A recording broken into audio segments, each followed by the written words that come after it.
What's up everybody, Coach Mills here coming at you with a brand new video where we're going to be breaking down the best agent to play for every single rank. Now, the best agent is also going to be the best agent that's going to give you the most value, and it's going to be the agent that is going to help you learn certain aspects about the game and improve as a player as you climb the ladder. So, without further ado, let's just break it all down. But of course, the GameLeap website is your one-stop shop. If you want to master any of the agents in the video and you want to see in-depth advanced tips and tricks or Radiant tier VOD reviews, then look no further than the GameLeap website in the links down below. But all that being said, let's jump into the video. Now, kicking it off with the first rank on the list, the Wild West of Valorant, none other than the Iron rank. And the Iron rank is characterized by players who typically don't have that much first-person shooter experience at all, and players can be all over the place with what they're starting with or what they know about games in general. Now, that being said, I have the perfect agent for you if you're in the Iron rank and you want to climb incredibly quickly, you want to get out elo hell, so to speak, then look no further than Killjoy. Now, in my personal opinion, Killjoy has the lowest skill floor out of every character in the entire game. And you might start freaking out, put your pitchforks away, because I'm going to explain the difference between skill floor and skill ceiling and why that matters for you. So a skill floor is how low it takes for you to bring out a certain guaranteed amount of value on a character, and skill ceiling is the most amount of value you can get on a character if you play them perfectly. So for example, a character that has no limit or is very difficult to play would have a very high skill ceiling, but a character that could get a lot of value without mastering that character, you just have to learn the basics and you can already get a lot of value, that would be a low skill floor. So basically, when going through this list, it's going to be a shifting of skill floor and skill ceiling, but I'm going to get to that a little bit in a second. Back to Killjoy. So Killjoy is the best character in Iron because tons of players are just not going to be able to deal with Killjoy's utility. She gets so much value just from her turret, just from her nano swarm, her ultimate. All these things combined are going to give you so much guaranteed value in your games that you're going to be a force to be reckoned with, gunplay aside. Now, of course, while you are not dealing with a lot of your utility, you need to be focusing on your gunplay. That is the most important thing that you need to be focusing on at the lower ranks. But if you just want to win and get out of elo hell, Killjoy is a very easy character to get a lot of value on. And if you just play a lot of Killjoy, I guarantee it is the easiest agent to climb straight out of Iron. Now, moving on to the next rank, we got to talk about Bronze. And for Bronze, I'm going to suggest a character that you might think is a little strange for me to suggest, but hear me out. So I'm going to suggest Brimstone. And the reason I'm going to suggest Brimstone is he, one, teaches you a lot about the game, and two, you're going to be able to work on your mechanical skill even more than normal. You see, unlike a character like Phoenix or a character like Silver or Jet or whatever the case may be, you don't have to think about a lot when you're actually in combat with an enemy. Sure, you have to think about where you're smoking and why, which is macro stuff you could think about outside of the game, and typically, a lot of times players are in Bronze not because they don't understand complex strategies of the game, it's simply due to their mechanical skill. Because remember, you can easily get up to Silver or beyond just on mechanical skill alone without knowing anything about the game. So using and understanding the macro of the game is not the problem, it's focusing on your mechanics.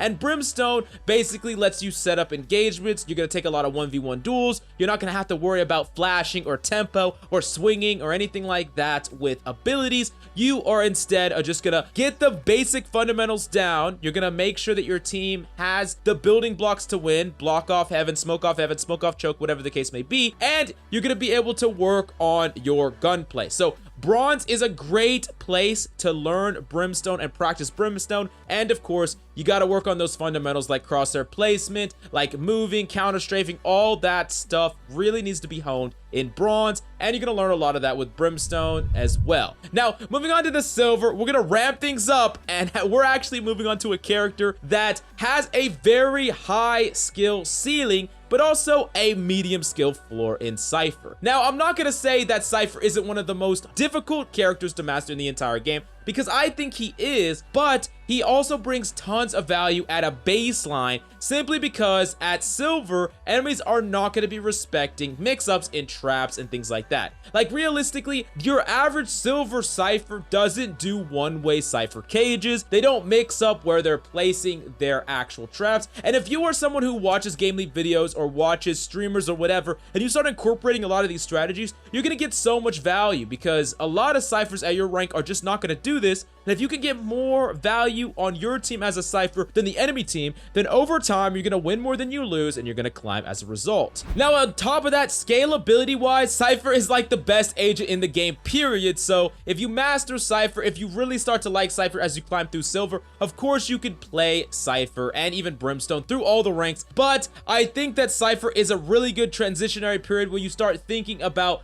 lurking, cutting off rotations, you start thinking about what your utility is actually doing, and you also start incorporating some learned knowledge like one-way cages and things like that. Now, moving on to the gold rank, I think that this is the perfect time to start incorporating way more aggression and using ability use with your aggression as well, and you're gonna get an agent that has all the tools to easily carry any game in gold in Phoenix. You see, Phoenix is like a jack of all trades. He gets to create engagements, he has an LOS blocking ability to get you on point, he has the ability to clear out sight with his flashes, and he has his own sustain. Being able to heal himself up in a world without Sage is pretty damn good right now. Now, Phoenix has all these things, but learning how to actually be in the proper tempo to flash around corners and swing it in a way that's going to get you value and not in a way that's going to either flash your allies or set yourself up for getting killed because you're not executing on being able to counter strafe at the perfect time. Phoenix is going to teach you a lot. It's going to teach you how to use your abilities in proactive ways. It's going to teach you how to be an aggressive player, and you have all the tools to guaranteed help you climb. I think Phoenix is in a really good spot right now, and honestly, you could probably climb Phoenix to any rank, but I do think actually when you're making the transition from going from these Sentinel characters that are a little bit easy, they have more bare bones value or base level value,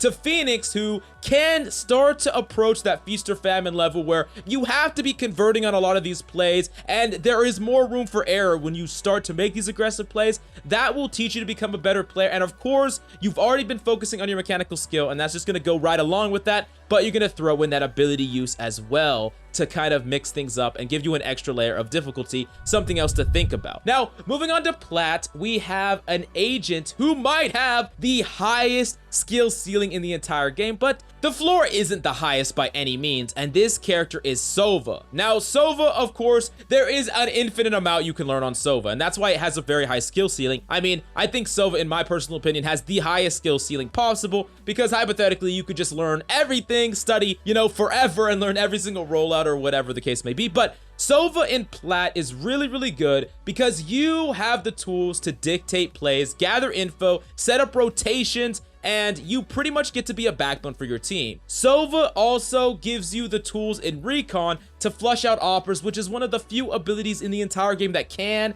And if you learn some basic rollouts, you don't need to learn anything complicated, but just some basic rollouts, you're going to be able to get a lot of value spotting out enemies, catching off rotations early, be able to make proactive plays, and set up a lot of your engagers to go in because you're going to be able to clear out multiple sides of the map. Now, what I would not suggest you to do, which is something that a lot of Sovas do in general when they pick up Sova for the first time, is they look at like these crazy recon arrows from spawn, right? And the recon arrow, they shoot it from spawn and they find out that 3 people are on a point. Great. Well, if your teammates aren't there and you're not going to go in or use that information for any meaningful interaction, then it doesn't really do anything, you know? But if you're actually close onto point and you check instead, use it as an initiation tool, that's a lot more value. Now, this is not on defense when you're trying to figure out where people are actually pushing. I'm just talking about in general attack. Being in your spawn and your team is like spread out in default in different places, just looking and just throwing a blind arrow from spawn isn't going to do anything. But in Plat, you're going to start incorporating these strategies. You're going to learn a lot. You're going to be aggressive. You're going to make sure you follow up on every single person's kills on Sova. You are not being afraid. You're not baiting your allies. You're following up your duelist. And you're going to have a great time on Sova. You have all the tools you need to climb. Now, moving on to Diamond, the best agent that is in Diamond, and probably just one of the best agents in the meta, is undoubtedly Omen. Now, Omen requires a lot from the player, and that's why I suggested in Diamond. Omen is a very difficult character to play if you're in Iron or Bronze, for example, because Omen requires you to understand the macro of the game and be able to perform micro plays as well, because a lot of these micro plays that we talked about, like turning the corner with Phoenix Flash or throwing out a recon arrow and rushing onto point, those are micro plays that are happening in the moment. But macro plays is like cutting off rotation with cipher camps, or understanding that a brimstone smoke cuts off a certain entrance onto site, or you need to smoke off these locations so you can push onto site. Now, Omen requires you to do both. You have to not only smoke appropriately where you're smoking off heaven when you need to, but you also have to be smoking when you're across the map lurking, but your team are getting pushed on the other side of the map. Omen has smokes that can go throughout the entire map, so realistically, you have to be paying attention to what's going on the entire map at all times, because you can help everywhere with your smokes. And that's really difficult, especially when you're trying to focus on learning all these small aspects in Iron and Bronze. You shouldn't be worrying about learning all these things like Omen is, and that's why Omen is one of those characters in Diamond that's much harder to learn. Of course, is very good if you put in the work. And on top of that, you have Paranoia and Teleport and your ultimate that can gather info and flank it. There's just so many different decisions on Omen, and if you die early, you're not going to be able to smoke. And it can really become overwhelming to someone who hasn't got a lot of the basics down on Omen. If you don't have good macro understanding of the game and good mechanical skill, trying to learn Omen, something is going to lack, and you're not going to really know why. So I would actually dissuade a lot of lower level players from picking up Omen, but honestly, if you want to just stick with one character throughout all the journey of the ranks, I wouldn't fault you for that, but just realize that Omen is a very difficult character to learn, at least to play him to that skill ceiling level, to that highest level. It is very difficult to get that unless you have a good foundation of a lot of other aspects. Now, last up, we're going to talk about the Immortal rank, and of course, a lot of people probably already know what character is going to be in this rank, and it's Jett. And Jett is probably the best character just in the game right now for carrying. And of course, if you climb to Immortal, you can climb there with any of the characters we talked about, or pretty much any character in the entire game, but Jett has the highest individual impact in Immortal right now, the highest individual impact in the game right now, especially if you're a Jett player who knows how to op, of course. And that's the difficult part, because the thing that separates Immortal Jetts, because there's a lot of Immortal Jetts out there, right? They're all vying for certain amount of value and impact in their games, is you really can never miss easy op shots. And honestly, you need to find that balance between pushing out way more aggressively than every other character would and still getting a kill and converting on that kill and then tailwinding out. Because if you can get those really aggressive angles that pretty much no other character would peek from, enemies aren't prepared for a peek from that angle, and because you're Jett, you peek from this angle that no other character in their right mind would peek from, and then you hit the shot, and then you get out, you get that numbers advantage on the table. What is an enemy supposed to do about that? They can't do anything about that, but you gotta make sure that you find that balance between going in as aggressively as possible and peeking these angles, but being able to get out as well. And if you can find that balance and you could do it better than the other Jetts at your rank, of course, you're gonna climb. And this is a character that has a very high skill ceiling, very, very difficult, and a very high mechanical demanding skill ceiling. So that's another reason that she's all the way up this list. But that doesn't mean you can't play her at a low rank.